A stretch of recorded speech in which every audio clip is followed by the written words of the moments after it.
3 yes ওয়ালাইকুম আসসালাম বাবা।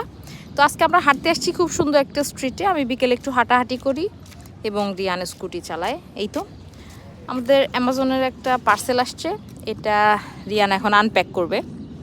তো আনপ্যাক করার জন্য সবসময় রিয়ান অনেক এক্সাইটেড থাকে। তুমি কি এক্সাইটেড? এক্সাইটেড বলো।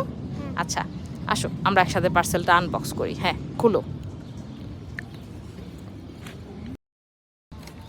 আচ্ছা এখন খুলো দেখি কি কি আসছে বলো। ওয়াও, এখানে আসছে আমার একটা ফেস ওয়াশ, কোকোনাট অয়েল। দুটাই অর্ডার করেছিলাম অ্যামাজন থেকে। তো তো এই ফেস ওয়াশটা ড্রাই স্কিনের জন্য খুবই ভালো। এখানে আসার পর আমার স্কিনটা অনেক বেশি ড্রাই হয়ে গিয়েছে এবং এটা হচ্ছে আমার এভরিডে ইউজের জন্য।